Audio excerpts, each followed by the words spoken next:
کا جواب دے دوں اور ختم کروں کہ یہ مسلک کے اعلیٰ حضرت کیا پانچواں مسلک ہے اور کہاں سے آیا؟ کسی نے سوال کیا ہے بھائی مسلک کے اعلیٰ حضرت نہ پانچواں ہے، نہ چھٹواں ہے، نہ چوتھا ہے، نہ تیسرا ہے۔ مسلک چار ہی ہے جس معنی میں وہ مسلک کو سمجھ رہا ہے، حقیقت میں وہ چار مسلک ہی نہیں ہے، اس کو یہی غلط فہمی ہے لوگوں کو۔ وہ جو چار ہے وہ مسلک نہیں ہے، وہ چار مذہب ہے۔ وہ چار کیا ہے؟ مذہب ہے۔ اور مسلک ہر بزرگان دین کے طریقہ تعلیم کو مسلک سے تعبیر کیا جاتا ہے، لیکن اس زمانے میں مسلک کے اعلیٰ حضرت کی اصطلاح اس لیے بیان کی جاتی ہے، اس لیے اس کو نام سے پکارا جاتا ہے یا منسوب کیا جاتا ہے کہ کئی ایسے فرقے ہیں اس وقت جو چاروں مذہب کو مانتے ہیں، اس میں بعض حنبلی ہے، بعض شافعی ہے، بعض حنفی ہے، مگر ان کے عقیدے اہل سنت کے خلاف ہے۔ جیسے دیوبندی لوگ، وہ اپنے آپ کو حنفی کہتے ہیں، مگر عقیدہ کیا ہے؟ رسول اللہ مر کر مٹی میں مل گئے، نبی بڑے بھائی کی طرح ہے، حضور کو علم غیب جو ہے ایسا ہے جیسے جانور اور پاگلوں کو ہے، نبی کے بعد بھی کوئی نبی آ سکتا ہے، یہ ان کے عقیدے۔ اولیاء کی بارگاہ میں جانا شرک ہے، ولیوں سے مانگنا شرک ہے، یہ سب عقیدے دیوبندیوں کے۔ اب وہ بھی اپنے آپ کو حنفی کہتا ہے، ہم بھی حنفی ہے۔ کیسے امتیاز ہو کہ کون سا حنفی بھائی؟ جو نبی کو زندہ مانتا ہے وہ، یا جو نبی کو مردہ مانتا ہے وہ؟ کون سا حنفی بھائی؟ حنبلیوں میں آ جائیے، حنبلیوں میں فرقہ مجسمیہ کے عقائد کے قائل ہے، وہ جو اللہ کے جسم کے قائل ہے، جس کا بانی ابن تیمیہ ہے۔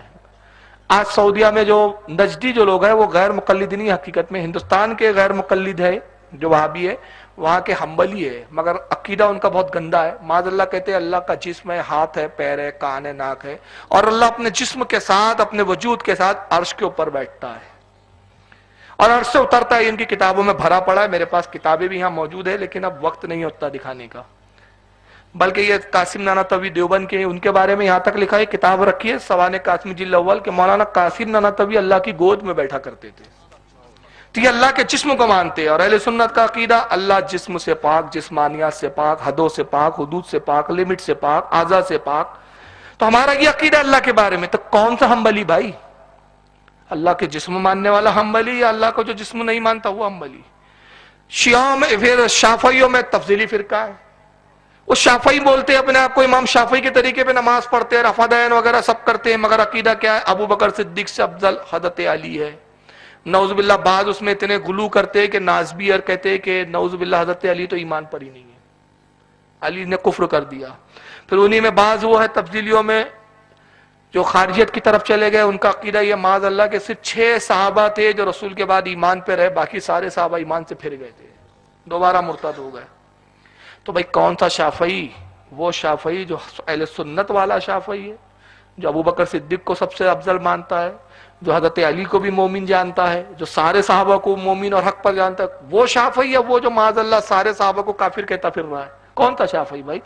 تو یہ ایسے شافعی بھی ہے، حنبلی بھی ہے، مالکی بھی ہے، اور ایسے حنفی بھی ہے۔ تو اس سے اپنے آپ کو امتیاز کے لیے، الگ کرنے کے لیے اس زمانے میں علماء نے اس بات پر اجماع کیا کہ جب ہم کہتے ہیں مسلک اعلیٰ حضرت کا ماننے والا، تو سمجھ میں آ جاتا ہے یہ حنفی وہ ہے جو مسلک حضرت کو مانتا ہے، یعنی نبی کو مردہ نہیں مانتا، یہ نبی کو اپنے بھائی کی طرح نہیں کہتا، یہ حقیقی اہل سنت ہے، یہ امتیاز کے لیے۔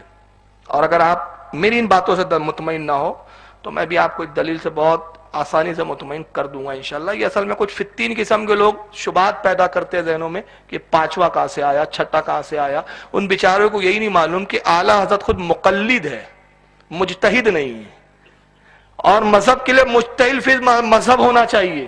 اعلیٰ حضرت مجتہد فی المذہب نہیں ہے، مقلد ہے، حنفی ہے۔ ان کی مہر جو دستخط کرتے تھے، جو مہر فتوے پہ لگاتے تھے، اس پہ صاف لفظوں میں یہی لکھا ہوتا تھا، آپ ان کے فتاوی میں جا کے دیکھ لیں، یہی دستخط ملیں گی آج بھی سارے فتح رضیہ میں، جگہ جگہ یہی دستخط، کیا؟ محمدی، سنی، حنفی، عبد المصطفیٰ احمد رضا خان، یہ ان کی مہر تھی۔ سبحان اللہ۔ تو اس میں خود اعلیٰ حضرت کہہ رہے ہیں میں محمدی ہوں، سنی ہوں، حنفی ہوں، اور پوری زندگی فقہ حنفیہ کی خدمت کی انہوں نے۔ تو اعلیٰ حضرت کوئی مجتہد فی المذہب نہیں ہے کہ ان کی تقلید کی جاتی ہو، حنفیوں کے ہی بزرگوں میں سے ہے، حنفی کہتے تھے لیکن امتیاز کے لیے۔ اب آئیے میں ایک دلیل دے دیتا ہوں۔ یہ شعر کس کا مشہور ہے ذرا سنا بتائیے، میں ایک شعر پڑھتا ہوں، بڑا پڑھا جاتا ہے، شاہ است حسین، کس کا ہے؟ خواجہ غریب، مانتے ہیں آپ سب؟ اور وہ بھی مانتے ہیں جو پانچواں بول کے چڑھا رہے ہیں ہم کو، وہ بھی مانتے ہیں نا. چلیے اب یہ شعر تو آپ نے پہچان لیا کس کا ہے. اب آگے ذرا یہ دلیل سن لیجئے آپ، اور ایک سوال کا جواب دے دیجئے کہ اللہ کے نزدیک دین کیا ہے؟ ہاں، دین اسلام. ماشاءاللہ، اللہ کے نزدیک دین کیا ہے؟ اسلام. قرآن میں ہے نا، اللہ فرماتا ہے ان الدین عند اللہ الاسلام. اللہ کے نزدیک کوئی دین ہے تو وہ کیا ہے؟ اسلام. تو یہ تو اللہ فرما رہا ہے کہ دین اسلام ہے. کون کہہ رہا ہے؟ رسول نہیں، اللہ. اللہ سے بڑی بات کسی کی اب نہیں ہوتی. اللہ کہہ رہا ہے دین اسلام، مگر خواجہ غریب نواز کیا کہتے ہیں؟ شاہ است حسین، بادشاہ است حسین، دین است حسین. کیا بات ہے، کیا بات ہے. حسین بادشاہ ہے، حسین شہنشاہ، حسین دین ہے. دین است حسین، حسین دین ہے. تو ذرا لگائیے خواجہ غریب نواز سے فتویٰ. غریب نواز دین تو اسلام ہے، آپ نے حسین پاک کو دین کیوں کہہ دیا؟ حسین کب سے دین ہو گئے؟ تو غریب نواز کہیں گے پاگل کہیں گے تو سمجھا نہیں. ارے دین کو حسین اس لیے کہا کہ دین تو اسلامی تھا مگر یزید نے تباہ کر دیا تھا، یزید نے دین کا حلیہ بگاڑ دیا تھا. حسین نہ ہوتے تو دین نہ بچتا. حسین نے دین بچایا تو میں نے دین کی نسبت حسین کی طرف کی. تو ہم نے وہیں سے تو لیا کہ جب مسلکوں کے حلیہ بگاڑے جا رہے تھے تو اعلیٰ حضرت نے مسلکوں کو بچایا تو مسلکوں کی نسبت اعلیٰ حضرت کی طرف کر دی. سبحان اللہ، سبحان اللہ. نعرہ تکبیر، نعرہ رسالت، جشن عید میلاد النبی، جشن 11ویں شریف، مسلک اعلی حضرت، مسلک اعلی حضرت. نعرہ تکبیر. تو اگر مسلک اعلی حضرت بدعت ہے تو پھر دین است حسین کہنا بھی بدعت ہے. مگر یہاں تو ہم مجرم ہیں کیونکہ اعلی حضرت نے خود نہیں کہا مسلک اعلی حضرت، تو ہم کہہ رہے ہیں اپنا ایمان بچانے کے لیے. مگر دین تو غریب نواز نے کہا ہے حسین کو. وہاں بڑا مسئلہ ہو جائے گا فتویٰ لگاتے وقت، اور وہاں فتویٰ لگاؤں گے تو تمہارا ایمان بچے گا کیا؟ نہیں بچے گا نا. جو عطائے رسول پہ فتویٰ لگا ہے اس کا کیا بچے ہونے والا ہے؟ برتا نکل جائے گا اس کا. تو اس پر بہت دلائل ہے لیکن ابھی میرا موضوع نہیں ہے. آپ دو دلیلیں آپ کے سامنے مختصر رکھ دی. اس بنیاد پر ہم اپنی پہچان کے لیے، اور یہ کوئی پہلا واقعہ نہیں ہے، کوئی پہلا موقع نہیں ہے، ہر زمانے میں جب علماء کی طرف دین و مسلک کی نہیں گئی. مثال کے طور پہ حضرت امام ابو الحسن اشعری بہت بڑے عقائد کے امام گزرے. ان کے زمانے میں بہت باطل عقیدے پیدا ہوئے جس میں فرقہ مجسمیہ تھا جو اللہ کا جسم مانتا تھا. انہوں نے اس کا رد کیا. تو اس زمانے میں سچا مسلمان اس سے سمجھا جاتا تھا جو کہتا تھا میں مسلک اشعری پر ہوں. تو کہا جاتا تھا ہاں یہ سچا صحیح سنی مسلمان ہے. امام ماتوریدی رحمۃ اللہ علیہ بہت بڑے امام گزرے، تو توریدی کہتے تھے لوگ. مجد الثانی کے زمانے میں مجددی کہتے تھے. شاہ عبد العزیز کے زمانے میں شاہ ولی اللہ کہتے تھے. تو ہر زمانے میں نسبتیں رہی بزرگوں کی طرف. دین کی پہچان بزرگان دین ہر زمانے میں رہے، بلکہ صحابہ کے زمانے میں صحابہ رہے. جب خارجیوں کا فرقہ نکلا، عبداللہ ابن جابر کہتے ہیں کہ خارجیوں کو ہم پہچان نہیں پاتے تھے. خارجی بھی نماز پڑھتے تھے، عبادت بھی کرتے تھے، ہم سے زیادہ بڑے عبادت گزار ہوتے تھے، لیکن ہم پہچان نہیں پاتے تھے کہ خارجی کون ہے. اور خارجیوں کا عقیدہ کیا تھا؟ اہل بیت کو کافر کہتے تھے معاذ اللہ.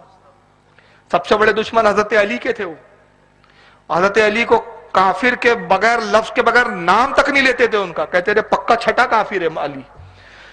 تو صحابہ اکرام کہتے تھے کہ ہم کیسے پہچانے؟ تو ہم نے ایک طریقہ نکالا، اور طریقہ یہ نکالا کہ جس شخص کے اوپر ہمیں ڈاؤٹ ہوتا کہ یہ خارجی تو نہیں، ہم اس کے سامنے علی کا ذکر کرتے، چہرے پہ خوشی آتی، سمجھ لیتے کہ یہ اہل سنت سے ہے، ہم میں سے ہے. اور چہرے کا جغرافیہ بگڑ جاتا، ہم سمجھ لیتے خارجی ہے. تو دین کی پہچان کون بنا؟ کون بنا؟ علی. جہاں علی ہے وہاں دین ہے. اور آئیے ایک اور مثال دوں. حضرت حذیفہ ابن یمان چلے لو قدر صحابی ہے. رسول اللہ نے انتقال کے قریب ان کو بلایا. ابن کثیر نے لکھا اپنی تفسیر میں اس کو، وہابیوں کا امام ہے بہت بڑا. یہ ہمارے اہل سنت کے حدیثوں کی کتاب میں تو ہے، ابن کثیر نے بھی لکھا. حذیفہ کو بلایا. سرکار نے کہا حذیفہ تجھے سارے منافقوں کے نام بتا دیتا ہوں. دیکھ فلاں ابن فلاں منافق ہے، فلاں ابن فلاں منافق ہے. مدینے میں جتنے منافق تھے سب کے نام بتا دیے. حذیفہ باہر آئے تو صحابہ نے گھیر لیا. کہا حذیفہ رسول اللہ نے بڑی دیر تک تم سے سرگوشی کی، کان میں بہت دیر تک بات کی. کیا کہا حضور نے؟ کہا حضور نے مجھے سارے مدینے کے منافقوں کے نام بتا دیے، ان کے باپ داداؤں کے نام، ان کے قبیلوں کے نام. باخدا میں ہر منافق کو ایسے جانتا ہوں جیسے بیٹا اپنے باپ کو جانتا ہے. کہا حذیفہ ہمیں بھی بتاؤ. کہا مجھے اندیشہ ہے کہ اگر میں منافقوں کے نام ظاہر کروں تو فتنہ کھڑا ہو جائے گا، یہ سارے منافق میرے دشمن بن جائیں گے، مجھے قتل پہ آبادہ ہو جائیں گے. تو حضرت عمر نے کیا کیا؟ کہا اچھا حذیفہ نہیں بتاتے ہو؟ دیکھو پھر میں بھی اپنے نام کو عمر نہیں، اگر میں بھی نہ جان لوں کہ کون منافق ہے۔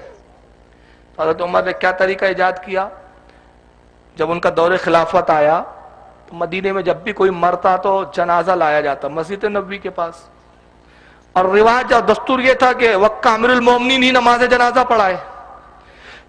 لوگ آتے کہتے فاروق اعظم سے امیر المومنین آئیے نماز جنازہ پڑھا دیجئے، تو آپ فرماتے حذیفہ ہے نماز جنازہ میں، حذیفہ ہے شریک؟ لوگ کہتے ہے، آپ آتے نماز پڑھاتے اور کہتے نہیں ہے، تو کہتے اب میں نہ پڑھاؤں گا، مجھے ڈر ہے منافق نہ ہو۔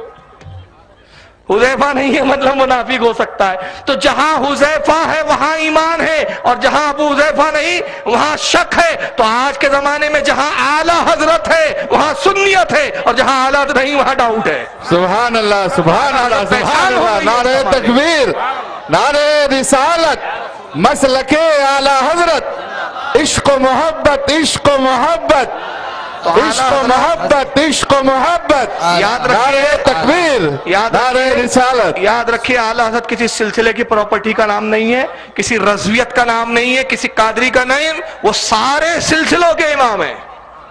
وہ امام ہے، جیسے ہم قادری ہے مگر غریب نواز ہمارے سروں کے تاج ہے۔ بہاؤالدین نقشبندی کے سلسلے میں ہم مرید نہیں ہیں، سلسلہ نقشبندی ہمارا نہیں ہے، مگر بہاؤالدین نقشبندی ہمارے سروں کے تاج ہے۔ جو بھی ولی ہے ہمارا سرتاج ہے، کیونکہ ولی وہ ہوتا ہے جو سلسلوں میں بانٹا نہیں جاتا، وہ پوری امت کا لیے ولی بن کر آتا ہے۔ اعلیٰ حضرت امام بن کر آئے، پوری امت کے امام ہے، یہ سلسلوں کے امام تھوڑی ہے۔ لوگ سمجھتے رضویوں کے امام ہے، یہ سب سے بڑی غلط فہمی ہے ان کی۔